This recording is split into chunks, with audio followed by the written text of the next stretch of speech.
Yo, magandang gabi sa inyong lahat, mga boss, mga utol. Ayan. Ito yung short storytelling ko ngayon na yesterday yung siguro pag wake up ko ng umaga, yun nga, May 9. So parang okay naman yung gising natin. Yun nga, yumakap sa akin yung anak ko. Sabi niya sa akin na Papa, happy birthday. So ako naman, pre, ewan ko, parang siyempre human reaction ng katawan natin, siyempre napayak tayo doon. So habang niyakap ko siya, ayun, sabi ko salamat anak. Second naman din, ito, nag-check ako ng phone ko. Check ko yung phone ko, pre, mga messages. Ang unang bumuha din naman sa akin ng messages sa akin, unang-unang sa parents ko, kay mama, kay Ermat, ayun, sabi nga, sabi ko, wow, thank you. Yung pangalawa, yung sa kapatid ko, mga boss, ayun. Akalain mo naman talaga, hindi ko naman siya hinihingi, hindi ko rin siya, tawag to, hindi rin ako sabi sa kanya kasi nagyaring talaga naman ako.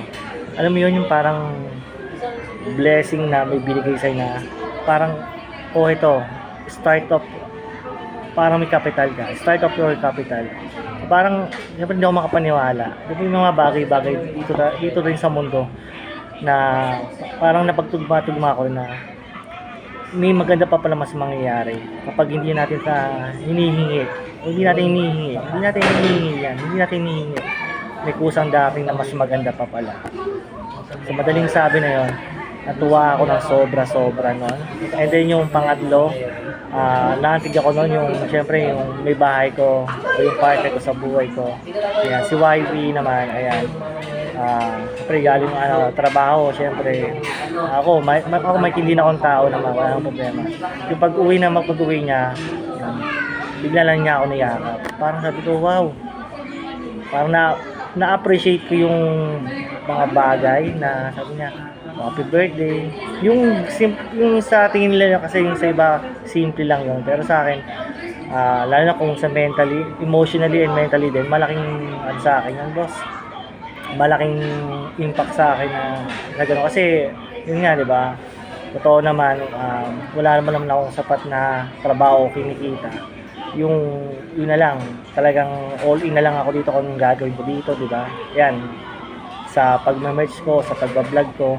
So, kontento rin naman ako. Kung may dumating man na malaki, sobra-sobra, ay pinapasalamat ko yon.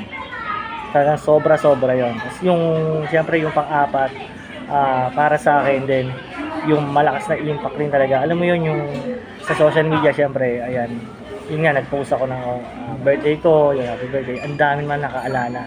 Siguro yung time na yon, yung mga nakaalala sa akin, yung mga nagmamahal sa akin, yung mga nag-comment sa akin na gano'n, yung laki ng impact kasi yun yung masasabi ko na sobrang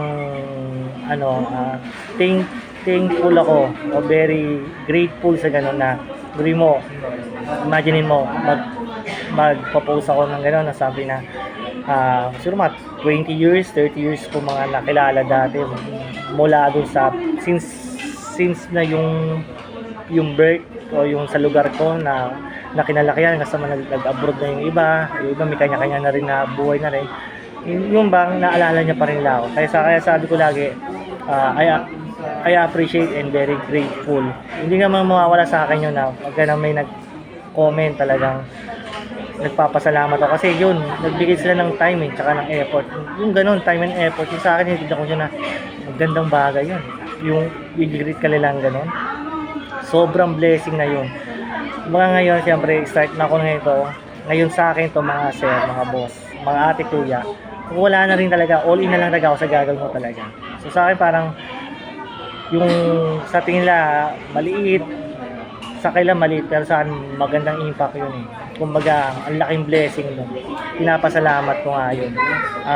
Yun nga, nagiging kontento ako,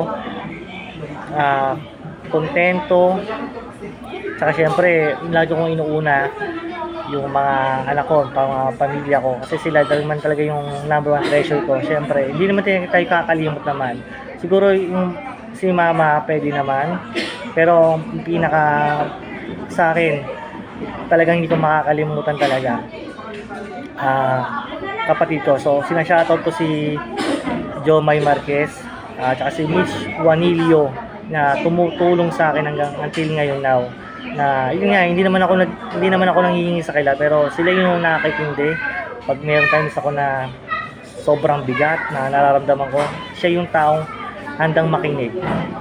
At nga pala din sa little brother ko, si Billy Jan Manyala. Siya yung tipong tao na, o yung kapatid ko, pinsang buo ko na kapag kami problema, magaling siya makinig, tapos papasayahin ka niya, okay, please dito ka sa bahay. Parang open ako doon sa mga boss. So kasi hindi mo rin alam yung pinagdadaanan din ng isang tao. Ayan, sinare ko lang din to na baka may nararamdaman din na katulad din sa akin. Siyempre, mostly din naman din ito sa mentally, yon, emotionally, yun, kailangan i-check nyo din yung mga kaibigan nyo din. Minsan may mga problem na gano'n eh. So kapag sa yung mentally health mo, lahat yan tatamaan yan. Walang pinipiling antas yan o edad yan. I-check nyo. Siguro baka nadala na din ako sa, alam nyo na, sa eto, so paano mag-earn. So ito, all in na lang ako. Saka yun, second din talaga din. Papasalamat din ako sa, ayun, kasi nawala isa kong TikTok account yon. Malaki din hirap ko din doon, 1K followers, tapos may mga nag-send na rin sa akin ng mga diamond or anything na hindi ko pa naman alam yon. Nawala. Baka sa akin lang talaga, sa loob ko lang, baka may mas maganda pang mangyayari pa. May maganda pang mangyayari pa, di ba? So yun, nagpapasalamat talaga ako na sobrang blessing na to. Lesson learned ko talaga na ito. Yung mga pagkakamali naman, learning na lang siya. Sa akin, learning na lang siya. So, yun, hindi maganda rin siyang tignan sa akin. Hindi siya negative. Learning yon. Yung na-achieve ko naman ngayon, yung win yon, sa akin, simple happiness and success. Maganda yung makuha ng ganon. Anything na ibigay ng universe, bonus na lang din siya. Basta maging complete, walang sakit, malakas tayo. Ayan, alam ko may magandang plano talaga si God sa atin, sa bawat isa sa atin. So yun, maraming salamat sa kapatid ko. Sobra na po ito. Kay Jomay Marquez, kay Mitch Juanilio, kay Mama, kay Bilgan Manyala, siyempre kay Big Bro.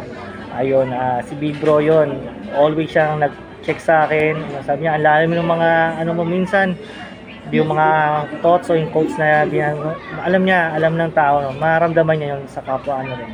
So, maraming salamat po sa inyo. At ito, may muting salo-salo kami ng pamilya ko at nailabas ko po sila. Masaya na po ako dito sa maaabot ko po, na kung kaya ko pong maabot, yun po yung maiaabot ko po sa kailangan. Maraming salamat, pagpalain, God bless. Happy birthday po again sa akin. Thank you.